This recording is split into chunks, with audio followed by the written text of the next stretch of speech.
Madame, Monsieur, bonjour. Je vous retrouve pour l'avant-dernière étude de ce trimestre, la 12e donc, qui est intitulée Deutéronome dans le Nouveau Testament.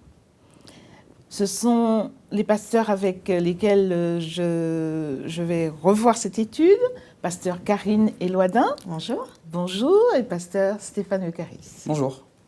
Bienvenue, c'est une joie pour moi d'être avec vous et puis de voir ensemble cette étude. Merci. Chers amis Internet, voulez-vous vous joindre à nous pour la prière? Éternel notre Dieu, toi qui es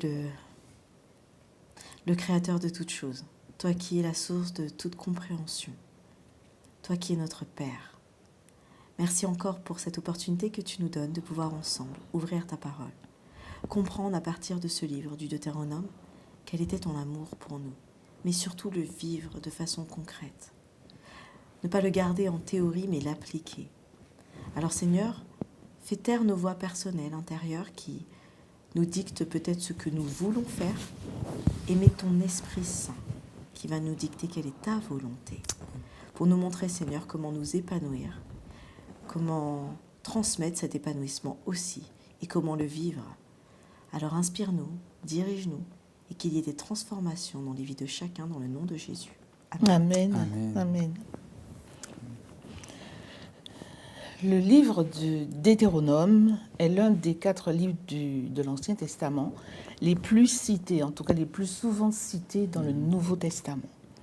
Donc Genèse, Deutéronome, les psaumes bien sûr, et puis le prophète Isaïe. Alors, ma première question, c'est en quoi est-ce que ce livre du Deutéronome est si important qu'il influence autant les auteurs du Nouveau Testament?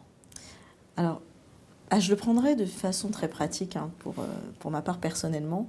Ce livre du Deutéronome, il me parle parce qu'il me donne, et je vais prendre mon expérience personnelle directement d'ailleurs, étant donné que je ne suis pas arrivée dans l'église adventiste du 7e jour et j'ai pas appris des petites à lire la Bible, donc souvent dans la vie on cherche des directions, donc on cherche des conseils, des personnes à droite, à gauche, peut-être dans des livres, peut-être, en tout cas on essaye de se renseigner. Et lorsque je suis venue à découvrir la Bible et à découvrir les enseignements de la Bible, et notamment Deutéronome, et puis ce sera aussi Lévitique. Pour certains, ça paraîtra être mais infatigable de cérémonie et cérémonie. Mais en fait, pour moi, ça a été comme un mode d'emploi. Où je me suis dit, waouh, maintenant j'ai une ligne de conduite où je sais que pourquoi A ne sera pas bon et pourquoi B sera bon. Donc ça me donnait en fait un mode d'emploi très simple et très clair sur qu'est-ce que Dieu amenait. Au début, ça a été, je sais que personnellement, ça a été assez compliqué parce que ça n'était pas simplement il y a ça à faire et à ne pas faire. Et souvent, on se dit, mais pourquoi? Parce que bon, je l'ai toujours fait comme ça et ça n'a jamais posé de problème. Mais en réalité, quand on commence à creuser, on voit que Dieu ne donne pas simplement un fait A pour qu'il y ait telle conséquence ou fait B pour qu'il y ait telle conséquence. Non, il va plus loin dans la profondeur et il va jusqu'à toucher notre cœur pour comprendre comment nous amener à mieux voir la valeur de cette vie. Et je dois dire que ce livre, tout comme les livres en fait, et c'était la plupart qui m'attiraient, c'était justement ces livres qui donnaient des enseignements clairs, m'ont amené à voir la valeur de la vie que Dieu me donnait. Je suis tellement précieuse qu'il a dû donner un livre comme celui-ci, rempli d'enseignements, pour pouvoir me dire, voilà ce que je suis prêt à faire pour toi. C'est Dieu quand même. Et ce Dieu descend à mon niveau pour me donner tout le mode d'emploi pour que je puisse avoir une vie épanouie et en paix. Et heureuse. Alors on ne dit pas qu'il n'y a pas de difficulté, mais cependant, oui, il y a une vie en paix avec Dieu. En ce qui me concerne, le livre du Deutéronome, et peut-être que c'est ce aussi qui a motivé, qui a peut-être fait en sorte que beaucoup d'auteurs du Nouveau Testament notamment aient repris des références de cet ouvrage-là, c'est que je perçois ce texte comme un appel. C'est comme si le Seigneur m'appelait. C'est comme si le Seigneur me parlait à moi directement, en mettant devant moi 2 routes, 2 chemins, et en m'appelant, limite en me suppliant de choisir le bon chemin, de choisir la vie. Et là, on voit à quel point le Seigneur est un Dieu juste, un Dieu qui est homme, qui voit tout. C'est qu'il sait, même si je suis au début de ma vie, comme disait à l'instant Karine, ou même si je suis en fin de route, le Seigneur sait ce par quoi je peux passer, pas simplement en termes de circonstances, mais en termes de réflexion. Les doutes, les questions que je peux me poser, les remises en question devant lesquelles je peux me trouver. Et lorsque on lit ces récits de la Bible, et notamment les appels forts, poignants qu'on trouve dans Deutéronome, on comprend à quel point Dieu nous appelle, nous supplie à le choisir, lui, et de manière concrète dans sa vie de tous les jours. Et je pense que ça a été, à mon avis, décisif dans la pensée de beaucoup d'auteurs de la Bible, pour faire en sorte qu'ils reprennent des passages de cet ouvrage dans leur propre récit, que ce soit des récits servant à donner un enseignement, comme des lettres de l'apôtre Paul, ou que ce soit simplement des récits prophétiques ou des récits raconter une histoire d'une personne. Voilà, donc pour moi, je trouve qu'il y a dans ce livre un appel fervent, lancé par le Seigneur à l'humanité et à moi particulièrement. Le fait que les auteurs du Nouveau Testament reprennent ces enseignements, ça veut dire que ces enseignements sont toujours d'actualité. Sont toujours d'actualité. C'est ça. Ils sont encore valables. Oui, ils viennent de Dieu. L'homme n'a pas changé, Exactement. Dieu n'a pas changé. L'appel qu'on trouve dans Deutéronome à l'époque est le même appel qu'on peut retrouver aujourd'hui. Les raisons pour lesquelles ce livre est autant d'actualité aujourd'hui. C'est vrai que quand tu dis l'homme n'a pas changé, on a vu une évolution dans le péché, mais la créature reste la créature de Dieu en fait. Et Dieu veut toujours ramener cette créature à lui. Et ce Dieu reste le même Dieu. Oui, son amour reste le même. Son amour reste le même. Alors, le premier exemple que nous allons prendre, c'est celui de Jésus. Dans Matthieu, l'évangile de Matthieu, chapitre 4, c'est l'épisode de la tentation de Jésus, n'est-ce pas ? Il a été emmené dans le désert pour y être tenté par le diable. Et ce qui est à noter, c'est qu'à chaque tentation, il va répondre en citant le Deutéronome. Alors, par exemple, il dit, il est écrit, l'homme ne vivra pas de pain seulement, mais de toute parole qui sort de la bouche de Dieu. Deutéronome 8, verset 3. Tu ne tenteras point l'Éternel, ton Dieu. Deutéronome 6, verset 16. Tu adoreras le Seigneur, ton Dieu, et tu le serviras lui seul. Deutéronome 6, verset 13.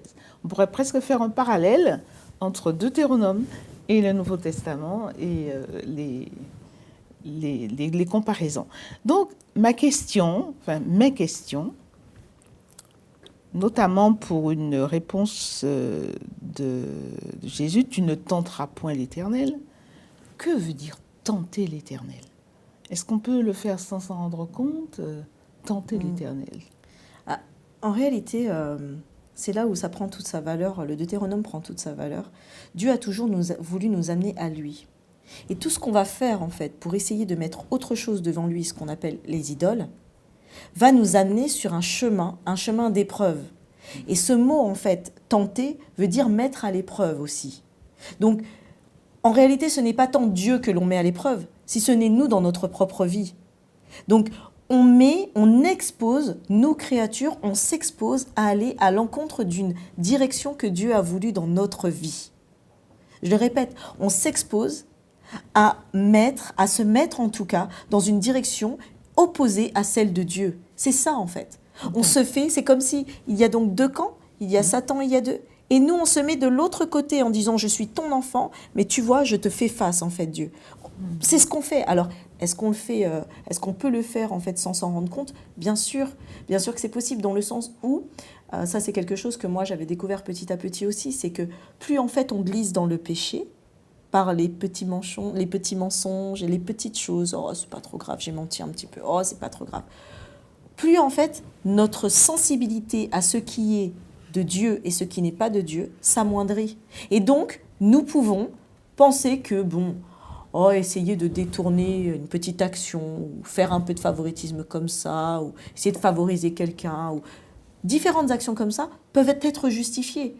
Et il y avait une série télé qui passait souvent et que j'aimais beaucoup, mais depuis quand j'étais petite, et ça paraissait totalement basé sur les principes de Dieu, sauf que en la regardant plus grande et en ayant Dieu, avec en tout cas cette relation plus profonde avec Dieu, je me suis rendu compte que dans tous les épisodes, il y avait soit un petit mensonge, mais c'était pour sauver quelqu'un, soit il y avait un petit truc, mais c'était à chaque fois détourné de Dieu. Donc, mettre à l'épreuve Dieu, ça va être vraiment, en fait, et c'est ce que Satan a fait, et très clairement, Satan connaissait les principes de Dieu, il connaissait la parole de Dieu, il connaissait les voies de Dieu. Et ce qu'il propose à l'homme, c'est « Mais regarde, si tu fais ça, tu peux obtenir ça. » Il met devant ses yeux des choses qui vont lui faire plaisir pour lui-même et qui vont le mettre dans un autre camp. Et donc là, oui, c'est se mettre en opposition face à Dieu. D'accord. C'est également l'image qu'on peut avoir de la manière suivante. Si on part sur le principe que Dieu va d'abord et avant tout nous donner, nous tracer une route, voici le chemin, marchez-y, il va nous donner la direction à suivre, il va nous dire comment évoluer, comment vivre, comment penser. Toutes les fois où je vais m'opposer à ça, c'est comme si je mettais Dieu au défi. Comme si je le mettais au défi de mettre en action et de réaliser ce qu'il m'a promis. Et je le mettais au défi, c'est une manière pour moi de lui dire, tu me demandes de te faire confiance et de marcher les yeux fermés dans la direction que tu me donnes, mais moi je te mets au défi, je refuse de marcher avec confiance dans cette direction-là. Et je décide de faire ma volonté. Je mets au défi ce que tu me demandes, je te mets toi en tant que Dieu au défi dans ma vie. Et je décide de faire mes propres choix. Et ça peut aller très loin. Ici, dans l'exemple, quand Matthieu va dire... voilà. Donc, Matthieu chapitre 4, verset 5, le diable transporta Jésus dans la ville sainte, le plaça sur le haut du temple. Verset 6, et lui dit, « Si tu es fils de Dieu, jette-toi en bas, car il est écrit, il donnera des ordres à ses anges à ton sujet, et ils te porteront sur les mains, de peur que ton pied ne heurte contre une pierre. » Dieu l'a dit, il s'est engagé à le faire. Pourquoi je le mettrais au défi? Pourquoi je le testerais pour m'assurer que Dieu va vraiment faire ce qu'il m'a dit qu'il allait faire dans ma vie?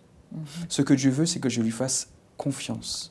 Et c'est pour ça que Jésus va lui dire, mais non, mais ça n'a rien à voir. D'autre part, Jésus répond, donc Jésus lui dit, verset 7, d'autre part, il est écrit, tu ne tenteras pas le Seigneur, ton Dieu. Dieu me parle, Dieu me donne une direction. Ce qu'il m'appelle à vivre et à faire, c'est de lui faire confiance et de surtout pas le mettre au défi, de le tenter, de le tester. Alors justement, tu as cité les paroles du diable. Ça prouve qu'il connaît aussi les écrits. Il connaît aussi la loi, puisqu'il cite à plusieurs reprises. Mais quelle différence y a-t-il entre son approche et celle de Jésus? Alors, pour répondre à ça, la Bible, c'est un recueil d'informations, et on pourrait s'arrêter là. On pourrait dire que dans la Bible, il y a des informations. On nous présente un Dieu qui veut ça et qui veut ça, etc. Ça, c'est, à mon sens, l'instrumentalisation du message divin que fait le diable à ce moment-là pour tenter de manipuler le Seigneur. Jésus, lui, est dans une démarche totalement différente. Il n'instrumentalise pas la parole de Dieu, il la vit. Pour lui, la parole de Dieu est l'essence de ce que son Père est et de ce que son Père veut. Et donc, du coup, sa relation vis-à-vis de la parole de Dieu ne va pas être une relation comme je vais utiliser un outil pour exercer, pour faire un travail. Ça va être l'expression de la personne qui m'aime et le vœu de la personne qui m'aime dans ma vie. Et donc, pour moi, c'est la différence fondamentale.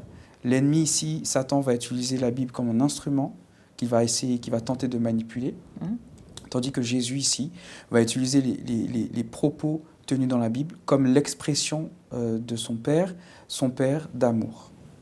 Voilà. Alors, ce qui m'interpelle aussi dans la façon dont c'est écrit, c'est que on va voir à chaque fois que lui va utiliser, comme tu disais, il va instrumentaliser. Il va utiliser le si, la condition. Si tu es fils de Dieu, si tu es fils de Dieu, jette-toi. Alors, si tu es fils de Dieu, ordonne. Si tu es fils de Dieu, jette-toi. Le diable va encore le transporter. Et là, il va lui donner une affirmation. Il va retirer les si, mais dire « Je te donnerai toutes ces choses. » Et si, il me remet après. Si tu te prosternes et tu m'adores. Il utilise la condition. Mais Dieu est vérité. Dieu dit et la chose est. Dieu, en fait, quand il nous a parlé dans le Deutéronome, par exemple, c'était des promesses certaines. La condition n'était pas si je suis ton Dieu, je ferai ça pour toi. Non. La condition était si par contre tu te jettes ou si tu désobéis, il y aura ça. C'était une condition certaine. Et souvent, en fait, dans le grec ou l'hébreu, les conditions, selon le temps qui sont utilisés, peuvent dire que le si émet une hypothèse probable, c'est-à-dire elle va peut-être se passer si je fais, en fait, l'autre condition. Le si veut aussi dire une affirmation, c'est-à-dire de toute façon, c'est ce qui se passe. Et c'est ce qui est dit, en tout cas, quand Jésus dit aux pharisiens, si vous étiez fils d'Abraham. En réalité, le temps qu'il utilise veut dire je sais que vous n'êtes pas fils d'Abraham. Là, Satan utilise réellement une condition de probabilité qui dit que, bon, si tu es vraiment fils de Dieu, fais-le. Mais qu'est-ce que j'ai à te prouver en fait ? Je suis fils de Dieu. Je suis fils de Dieu, tout à fait. Et moi, j'aimerais répondre ça aussi à des personnes ou à nous. Quand il se passe quelque chose dans notre vie ou qu'on vient nous faire douter de situations, si tu es enfant de Dieu, je n'ai pas à croire ainsi, je suis enfant de Dieu. Et là où la différence avec Jésus, c'est que Jésus sait où il se positionne, il sait où il est, il sait ce que Dieu a écrit aussi, et il sait surtout comment avancer dans cette voie en paix. Satan, lui, va chercher toujours le plus, ce qui va faire que, non mais on peut faire sans Dieu en fait. Hein. Toi, tu es fils de Dieu en fait. Tu es fils de Dieu, ben vas-y fais-le, tu verras, de toute façon il le fera pour toi. Non, je suis fils de Dieu et je sais que je n'ai pas besoin de ça. Et plus encore, lorsqu'on est fils de Dieu, on n'est pas en train de rechercher les royaumes célestes, on n'est pas en train de rechercher du pain pour sa survie, on n'est pas en train de rechercher l'appel de Dieu, être enfant de Dieu, être fils de Dieu, c'est déjà savoir que tout ce que l'on souhaite, on l'a déjà reçu. Donc pourquoi en fait questionner, pourquoi mettre Dieu à l'épreuve ? Merci beaucoup pour vos réponses. Passons aux apôtres. Dans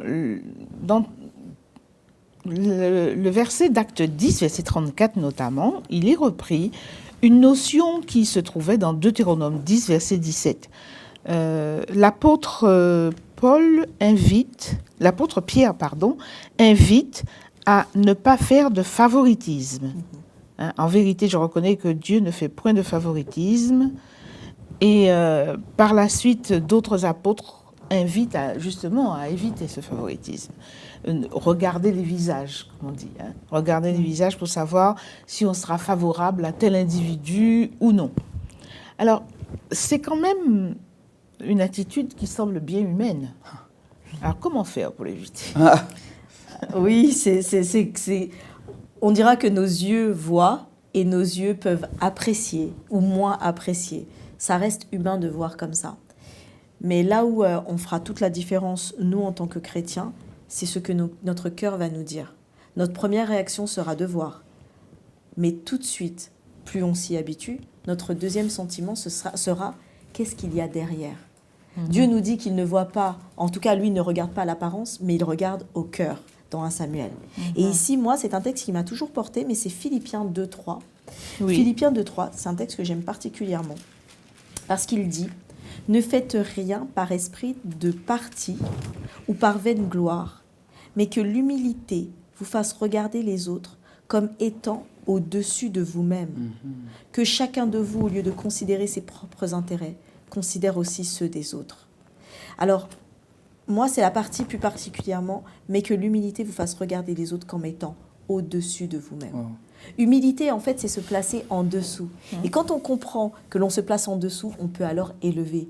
Jésus, étant roi des rois, supérieur, dans les cieux, au-dessus de tout, est venu en tant qu'homme, mais pas en tant qu'homme riche, en tant qu'homme... Non, il est venu en bas, avec le peuple, en allant vers le peuple et en relevant le peuple.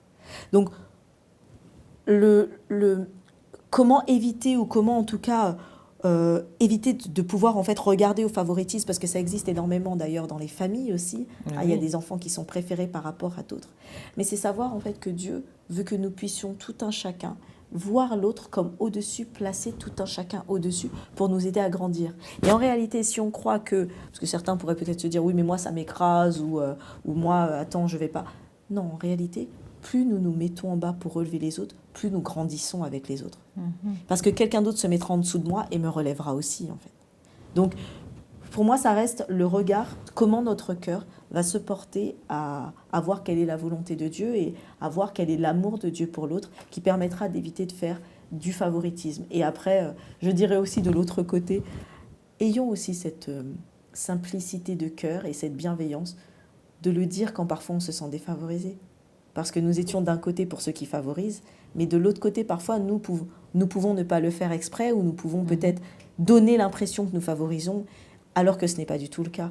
Donc peut-être qu'il est intéressant aussi que les autres viennent à dire je me sens peut-être pas vraiment apprécié ou à exprimer en tout cas à l'autre que l'on se sent en tout cas défavorisé si c'est le cas. En tout cas, merci pour le conseil. Dans Pierre, oui. dans Acte 10, donc c'est Pierre qui parle, qui s'exprime. Et le contexte là, de l'expression qu'il a, c'est par rapport au fait qu'on avait du mal à comprendre à l'époque que des gens non-juifs puissent accéder au salut. Et c'est là, avec toute l'expérience qu'il a eue avec Corneille, que Pierre va dire que je comprends maintenant qu'en Dieu, il n'y a pas de favoritisme. Et en fait, le favoritisme, comme Karine disait, c'est dans notre nature.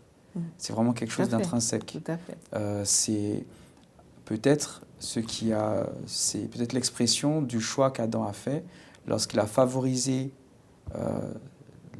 de vivre avec sa femme, Ève, et de tourner son dos à Dieu.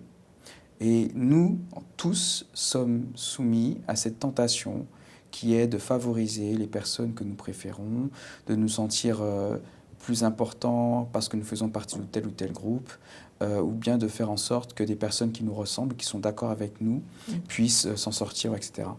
Et du coup, pour répondre à ta question, qui est à mon sens fondamentale, et c'est l'Évangile, et par rapport à cette notion d'humilité qu'on a vue, ça demandait beaucoup d'humilité à Pierre, de reconnaître qu'en tant que juif, il n'était pas les seuls récipiendaires de la promesse de Dieu, que tout le monde pouvait profiter de cette promesse-là. Moi, c'est Matthieu chapitre 16. C'est un texte qui m'a toujours beaucoup interpellé. Et c'est un texte auquel je pense assez souvent. Je ne peux pas dire quels sont les éléments concrets à mettre en place pour que ce texte soit une réalité dans ma vie de tous les jours. Mais ce que je sais, c'est que ça, c'est un idéal pour moi. Dans Matthieu 16, verset 24, Jésus va dire à ses disciples, il dit, si quelqu'un veut venir après moi, et c'est ce que nous voulons tous, en tout cas, c'est ce que nous disons lorsque nous faisons alliance avec Jésus par le baptême, qu'il renonce à lui-même, qu'il se charge de sa croix et qu'il me suive. Tant qu'on ne va pas entrer dans cette démarche où on se dit que j'ai besoin de soumettre mes idées, mes pensées, mes convictions à la volonté de Dieu, à la croix, à son évangile, au sermon sur la montagne, Matthieu 5, 6, 7, et tous les préceptes qui sont donnés ainsi, tant que je ne vais pas avoir une démarche constante dans ma vie de tous les jours de me dire est-ce que ma décision, ma manière de voir les choses, ma manière de réagir, ma manière de répondre à mon épouse, à mes enfants, à mon mari, est-ce que ça c'est conforme à ce que Dieu veut, tant que ça ne va pas être une démarche résolue dans mon cœur de tous les jours, eh bien on sera sujet à faire du favoritisme, pour le moins, ou à avoir un comportement contraire au principe de l'Évangile. On doit, à mon avis, ça n'engage que moi, c'est mon avis, je pense qu'on devons être très attentifs à ça, on doit être sur nos gardes. C'est très facile d'aujourd'hui se satisfaire d'un certain état spirituel dans lequel on se trouve. Ah, ça va, je maîtrise bien, je connais pas mal de choses, j'ai des bonnes expériences avec Dieu. Et très, très vite, même dans la foulée parfois, on se retrouve à prendre des décisions qui sont contraires à ce que Dieu veut. Donc voilà, moi je pense qu'il faut être super vigilant et être constamment dans cette démarche de se soumettre à Dieu et de suivre Jésus. Voilà. Merci pour ces conseils aussi. Nous passons à l'apôtre Pierre, oui, ainsi que le diacre Étienne, ont cité tous les deux, dans Acte 3, verset 22 et Acte 7, verset 37, ils ont cité une déclaration de Moïse, justement, qu'on trouvait dans Deutéronome 18, verset 15. « Le Seigneur suscitera d'entre vos frères un prophète comme moi. » Moïse l'a dit, certes, mais pourquoi est-ce que les apôtres, bien longtemps après, le recitent? De quel prophète il s'agissait et quelle était sa mission? Alors il y a plusieurs éléments de réponse à cette question. Ce qu'on peut se dire, c'est que représente Moïse. Donc Moïse représente plusieurs choses. Et peut-être qu'en voyant un peu ce que Moïse représentait, on pourra avoir une idée de ce que les apôtres voulaient dire. Ouais. Alors peut-être déjà un élément.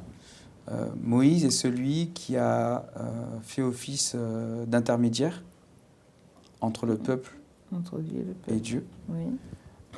Moïse est celui qui a porté un message venant de Dieu à tout le peuple, et celui qui a appelé le peuple à se positionner de telle ou telle manière. Et donc, pour répondre à cette question-là, moi, je crois qu'il s'agit de Jésus. Je crois que c'est Jésus, c'est à Jésus que Moïse pensait lorsqu'il parlait ainsi. Je pense que Jésus est celui que Moïse représentait. Jésus est l'intermédiaire par excellence, tant et si bien qu'il va se faire homme, pleinement homme, pour pouvoir faire le lien définitif en lui-même entre Dieu et l'humanité.